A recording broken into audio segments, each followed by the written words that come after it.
Ang Ebanghelyo sa Ginoo. Dayon ikaw, O Kristo.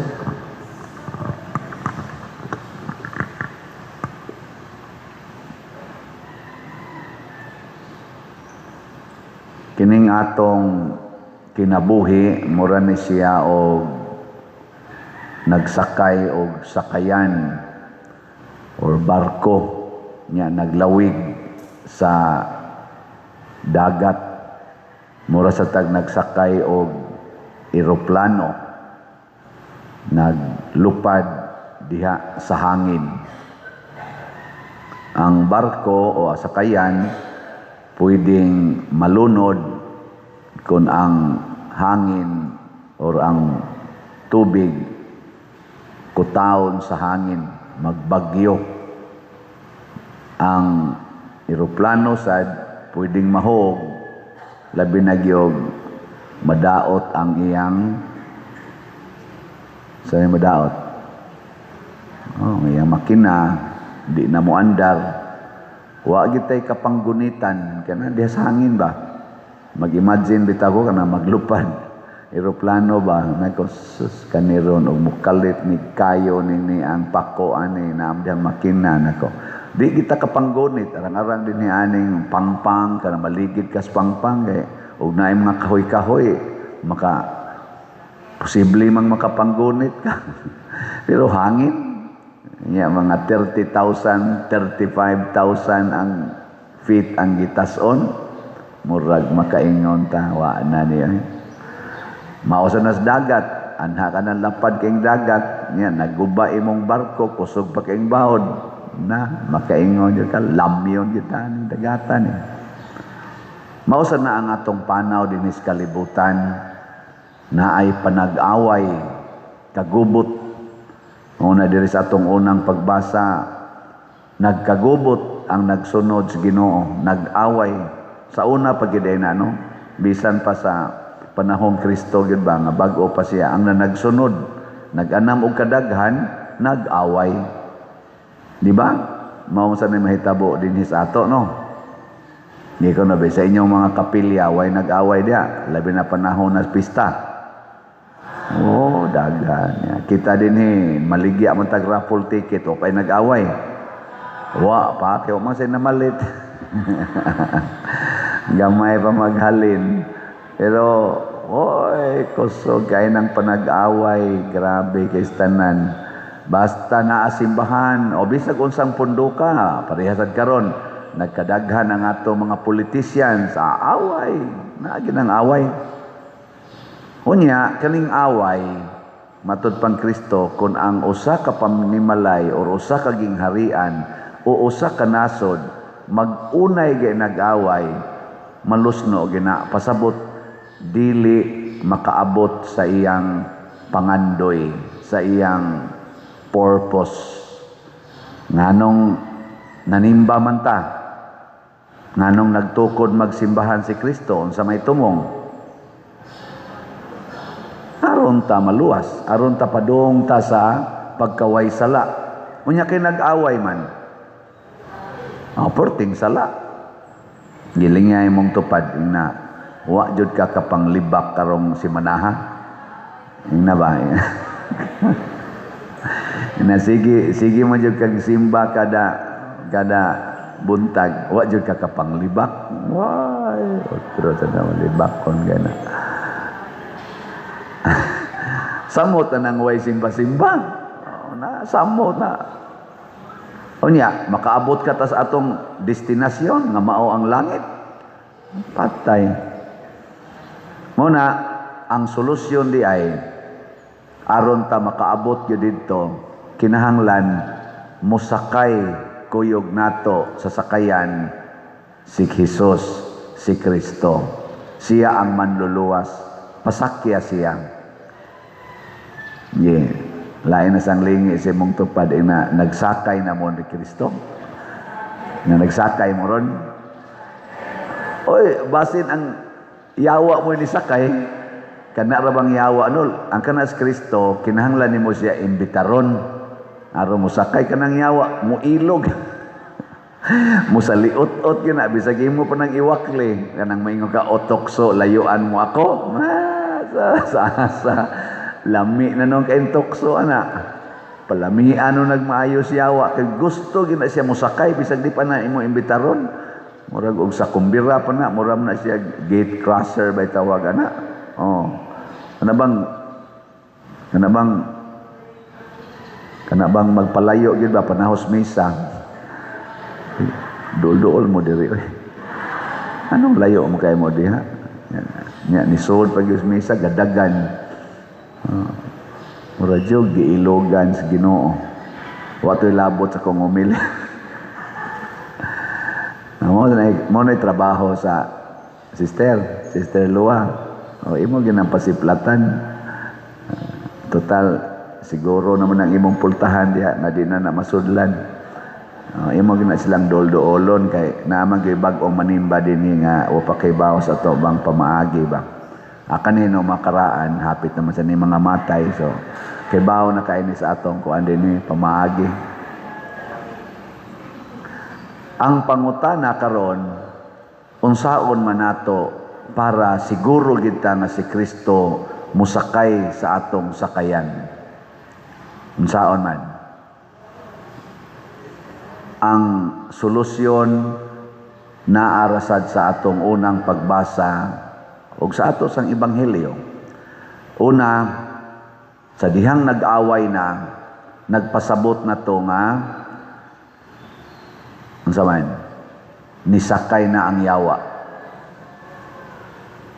Og unsa may gibuhat sa mga leaders nga mao ang mga apostoles ingon sila dili maayo nga kita mo'y magsigig atiman aning pagsigig apod-apod kaya ang ilang giawayan nato ang kanimang pagbahin-bahin sa mga pagkaon, in short material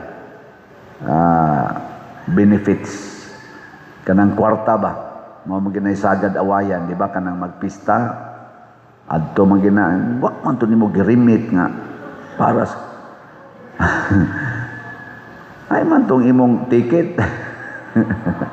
Mga inana ba, wak marimit, away dayon. Imo man tong gidispal ko. So, kanag yung kwarta, ang pag-apod-apod. Unsa may giawayan ron sa ato mga politicians. Kwarta yun. Unsa may giawayan sa managsilingan, yuta, kural, kanal, pero mo gyapon kwarta gyapon na kwarta. Mao nang niingon ang mga apostoles dili mahimo nga magsigi na lamig atiman aning pag-apod-apod unya dili ato ning basahon na dili maayo nga palabihon namo ang pag-atiman sa mga butang nga may labot sa salapi kaysa pagwali sa pulong sa Dios. So kining pagwali sa pulong sa Dios mao ni ang unang buhaton nato para mo sakay ang Ginoo sa atong sakayan. Kay ubanan ginas Ginoo ang magsasangyaw sa pulong sa Dios. Muna ikaw asawa, gusto ka nga ang Ginoo mukuyog nimo sa imong paghandle sa imong bana nga animal kay batasan? Or vice versa, ikaw bana gusto ka nga mukuyog ang Ginoo nimo aron mahimo kang epektibong bana anang imong asawa nga yawanon kay batasan? Or kamo ba kang mga anak gusto mo nga ang inyong ginikanan nga mga buangon kayog batasan luos lagyaw-yaw pangasaba mukuyog ang Ginoo ninyo? Or ginikanan ba nga ris mga anak, etc., etc. Unsa may buhaton? Atong puy-an ang pulong sa Dios. Atong iwali sa pulong ug sa buhat ang pulong sa Dios. Pananglitan ron imong bana magsigig sugal or magsigig cellphone nya ikaw asawa naguol na kay ka kay wa na mo'y bugas. Unsa may imong buhaton? Magyaw-yaw ka. Magsige kag sumbat anang imong bana, ikaw, anak magsige kag anak. Unsa man ang pulong nga? Pulong na sa Dios o pulong siyawa? O ayaw nagamita. Sa may pulong sa Dios na imong mayong gamiton anang imong bana nga hutdon yung sugal o suyop ang inyong kwarta. Unsa man?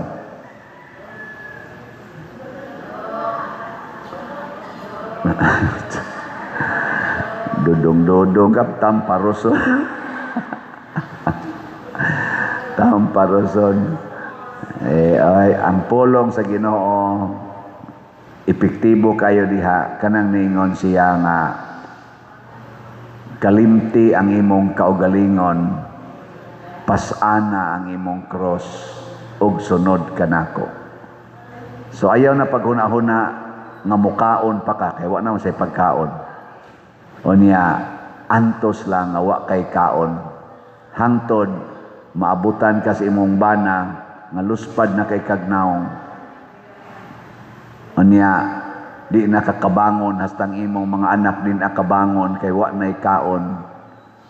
Upat na kaadlaw moingon ang bana wa di mo maglungag day.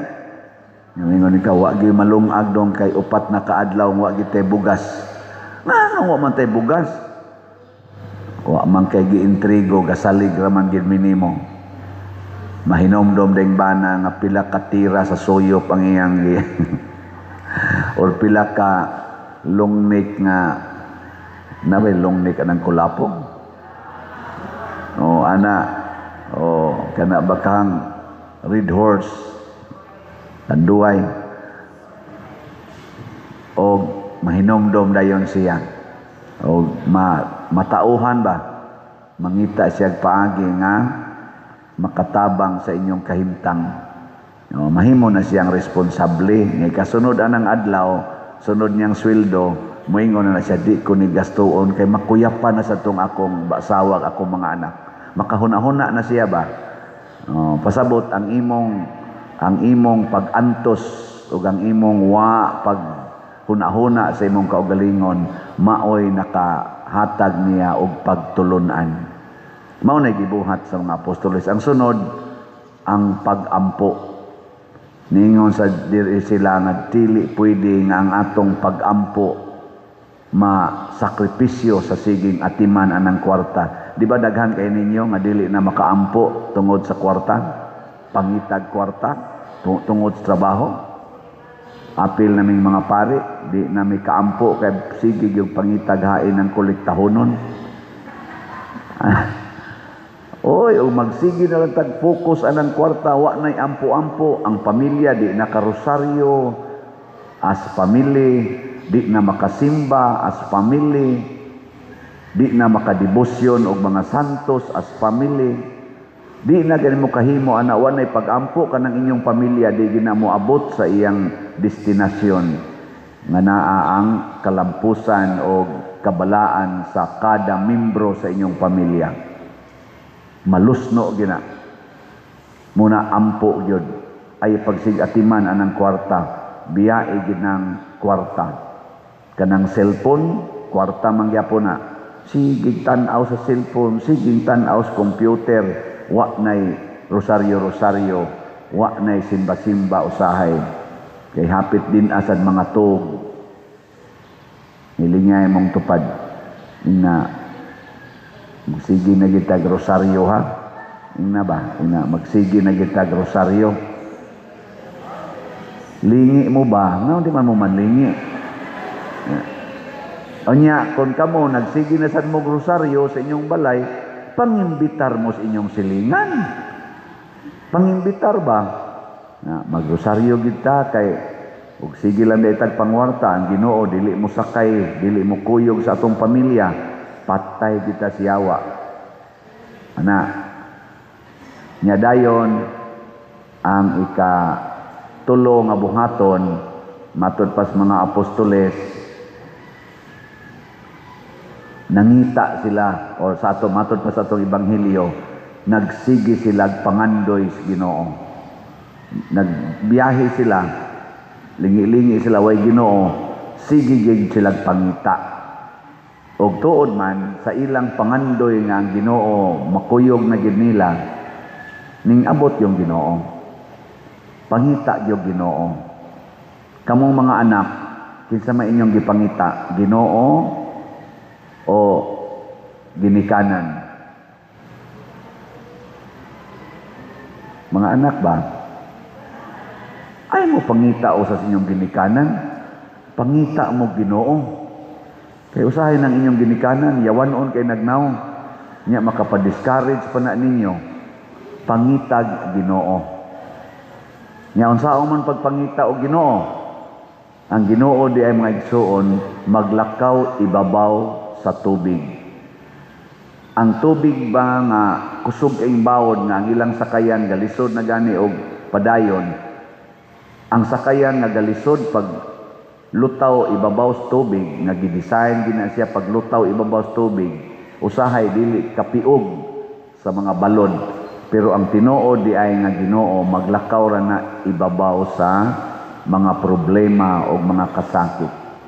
Akong pasabot, pangita og tao nga dili maratol sa problema o mga kasakit. Kana mo'y duula. Nanglitan ron, asawa ka, nangabit imong bana. Pangita og kadtong asawa nga naa say banang purting hingabita. Nya relax ra kaayo. Kadto'y duula.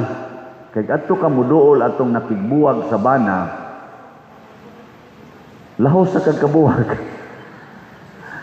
Oh, panalitan, naa sa kay bana sa ka, guol na kay kasi imong kinabuhi, kay ang imong asawa, way salig nimo, magsigig yaw-yaw nimo, pangitag bana nga gikulatas asawa, pero murag, relax ra kayo.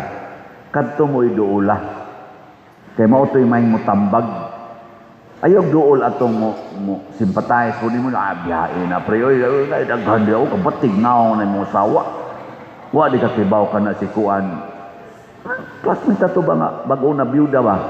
Yang ano man crush kay na nimo una. Og imo pa nang tiksan o day number o. Ana. Ano ro malingaw ka sige pagtan-aw ni mo sawa kuyos pa kay istanan ana na. Anaon mo na, kabuang biya ni mo, pailad ka ni mong asawa, ayaw dool ang klasihas mga tao. Kay wa man na mo lakaw ibabaw sa problema, ni sao man, ni umog mo na sa problema. Wa kabuntog ba? O ikaw sad, nanay kuan, estudyante, bugo kay kastanan, sige lang kag kahagbong, ay dool ato mga bright, ma-pressured man ka, dool dito sa mga bugo nga nilampos sa ilang pag-eskwela. Katubang mga bugo gid ba iladog yung bugo. Nya wa gyud mo surrender, nakalampos gyud katoy doola. Ana. Pobre kay kastanan, wa kay hapit ikagasto ganig plite. Nya gusto jud ka mo eskwela. Ayaw dool ato mga tao nga naay kwarta. Nanglitan ron, estudyante ka babae, 16 anyos. Nya moduol ka atong tao nga negosyante aron ka mahimong scholar. Nya ikaw arang-arang kag naong. Muna, patay ka na. May pag-ari ka mo dool sa pare. Ay kumpiyansa. Ay kumpiyansa kay daghan kay nabiktima na. Ngita kag kwarta. Dito dool sa usasad ka babae nga portis ang pobrehas una nya nilampos og eskwela sa iyang pagpaningkamot nga tinarong kay mao ti motudlo ni musdan asa subay ana ha so pangitag Ginoo nya karon kay gamay man kay taghalin sa atong raffle ticket unsaon man nato pangita og buyer ana ha basig ang inyo sang pangitaon kadto sa mga arang-arang pagkabutang ayaw di kay na mo palit og raffle ticket pangita adtong mga secret mo na no ingnan Ginoo Lord asa man ko kakitag buyer sa ticket ani tag 200 raman tani among ticket o man ipalit ana amin ko na mo doola na skuan doola ay duol bang ka ana Lord nga imo man kung paduolon nga habal-habal driver man na mo palit ka nagticket ka nga lisod ka nagpamugas sa doola lang tanawa Maingon din ang habal-habal driver, sige, kuha ko diya usa ka stabe. Kay ako na ipabaligya sa akong pasahero o kanang ako mga kaila dito. Ano? Di ba siya mo palit pero yang ipamaligya. Karimit pa siya nimo. Di ba? Usa pa ka stab yang palit. Suna ka sige siyang dagan, pamaligya niya kada tao nga iya makitaan. Nya wa girimit. Nya kay wa man girimit, ikay accountable ato. Di mo ditong bayaran. Na siya. Ay napag-una-una ng kwarta, self-denial na lang. Mga igsoon, ang Dios di kita niya pasagdan mo na ayaw kabalaka, pero unaha gyud ang pagsangyaw sa pulong sa Dios ug ang pagampo kanunay aron makaalagad sa tinuoray nga dili musangko sa away.